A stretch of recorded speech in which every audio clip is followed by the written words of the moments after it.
আলহামদুলিল্লাহ, আমি অনেক স্যাটিসফাই। কারণ হচ্ছে আমরা 2 দিনের ব্লগ শেষ করে আমরা 2 দিন ঘুরে আমরা এখন ঢাকা এক্সপ্রেসে হচ্ছিল এসি বাসে এবং স্লিপারে কেটেছি দুইটা 4টা টিকিট। তো এখন আমরা চলে যাব ঢাকাতে, ঢাকা এক্সপ্রেসে। এখন হচ্ছে রাত 8টা বাজে। ভাই, আমরা তো টিকিট কেটেছি, আসলে টিকিটের মূল্য যদি একটু বলতেন। ঢাকা এক্সপ্রেসে ঢাকা যাওয়ার জন্য কত কত করে লাগে ভাই? 1300 করে। আচ্ছা ভাই, ভাইয়ের সাথে পরিচয় হয়ে অনেক ভালো লাগছে। ভাইয়ের নাম কি প্লিজ একটু বলতেন যদি? মুশফিকুর। আচ্ছা আচ্ছা, এই মুশফিক ভাই ঢাকা এক্সপ্রেসের সকল ধরনের সুযোগ সুবিধা দেবে আপনাদের। টিকিট দাম কমে থেকে রিজনেবল প্রাইসে আপনারা পাবেন তার কাছ থেকে। সো আর দেরি কেন, ঢাকা এক্সপ্রেসের সঙ্গে থাকবেন, পাশে থাকবেন। এখন আমরা ব্লগ শেষ করে আমরা দেখেন আমাদের যে টিম মেম্বাররা ভাই সব উৎফুল্ল অবস্থায় আছেন দেখছি। কেমন লাগছে 2 দিন এই জার্নির পর, এই একটা লং একটা জার্নির পর আপনি কেমন লাগছে শেষ মুহূর্তে? আচ্ছা, খুবই ভালো লাগছে এই জন্য যে আমরা প্রথমে সিদ্ধান্ত নিয়েছিলাম একদিনের ট্যুর, আমরা একদিনে কভার করতে পারিনি, প্লাস আমরা খুব টায়ার্ড হয়ে গেছিলাম। তো এই জন্য একটা ভালো সিদ্ধান্ত হয়েছিল, আমরা এখানেই এই ঠিক চৌরঙ্গীর মোড়ের পাশে সেন্ট্রাল গেস্ট হাউস, সেখানে আমরা ছিলাম। এবং রাতে থাকার ফলে যেটা হচ্ছে আমরা একটু ফ্রেশ হতে পেরেছি, একটা চমৎকার ঘুম হয়েছে আমাদের। এবং যেই স্পটগুলো একদম পঞ্চগড় বেস, সেগুলো আমরা দ্বিতীয় দিন কভার করলাম। প্রথম দিন আমরা আমরা হচ্ছে বাংলা বান্ধা এবং তেঁতুলিয়া কাভার করেছি।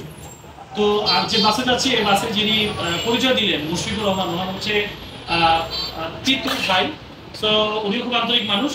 আমরা পুরো ট্যুরে যে প্যাকেজটা নিয়েছি, এটা one kind of economy package. হ্যাঁ, স্লিপার বাসে যেটাতে আসছি বা যেটাতে যাচ্ছি, যে গেস্ট হাউসে ছিলাম, সবগুলো ইকোনমি ছিল অলমোস্ট। বাট আমি বলবো যে ফ্যাসিলিটিস ভালো, আপনারা চাইলে এই ফ্যাসিলিটিসগুলো অ্যাভেল করতে পারেন। থ্যাংক ইউ আমাদের এই ভিডিওগুলো দেখার জন্য। ওকে ওকে, ধন্যবাদ।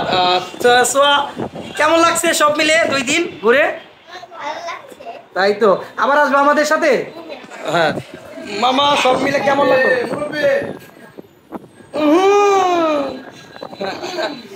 আচ্ছা, সব মিলে 2 দিন কেমন লাগলো? ফিলিংসটা কেমন মামা? অনেক লম্বা জার্নি, ঢাকা থেকে পঞ্চগড়, তেঁতুলিয়া, বাংলা বান্ধা, প্রত্যেকটি স্পোর্ট ঘোরা হয়েছে।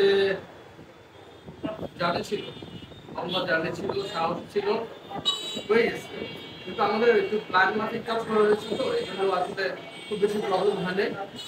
আর আমরা একটা কাজ করছি, সেটা আপনারা সবাই করবেন, আমি সেটা বলবো বারবার। আসার সময় অবশ্যই সিটিং মানে সিটে বসে আসতে হয়, এরকম কোনো বসে আসবেন না, স্লিপারে আসবেন, তাহলে শরীরের উপর অতটা প্রেশার যাওয়ার সময় ট্রাই করবেন স্লিপারে যাওয়ার জন্য। আর মাঝখানে যদি সুযোগ হয়, আমি বলবো যে 2 দিনের ট্যুর দেওয়ার জন্য একদিনে কাভার করা যায় না, এবং একদিনে কাভার না করে আমরা একটা দিন stay. Okay, thank you guys. Bye, সব মিলা বাই বাই, ভালো থাকবেন। খুবই খুবই। আর আমি যদি শেষ মুহূর্তে একটা কথা বলতে চাই, আসলে এই ট্যুরটা অনেক অনেক ভালো কাটছে, অনেক ভালো কাটছে। তো এই যে জার্নি, পুরোটা 2 দিনের জার্নি, আমার কাছে মনে হয়েছে আমি 10 দিনও ঘুরলে এত মজা পাবো না। একদম প্রাণবন্ত একটা হচ্ছে জার্নি।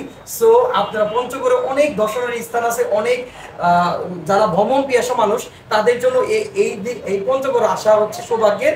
এবং অবশ্যই আসবেন, ট্রেনে হতে পারে, বাসে হতে পারে, যে কোনোভাবে। ঠিক আছে, আসবেন, সঙ্গে থাকবেন। এবং আমাদের চ্যানেলটা অবশ্যই সাবস্ক্রাইব করতে একদম ভুলবেন না, পাশে থাকবেন, লাইক কমেন্ট শেয়ার দিয়ে আমাদের সঙ্গে থাকবেন। থ্যাংক ইউ সো মাচ, ভালো থাকবেন, আল্লাহ হাফেজ।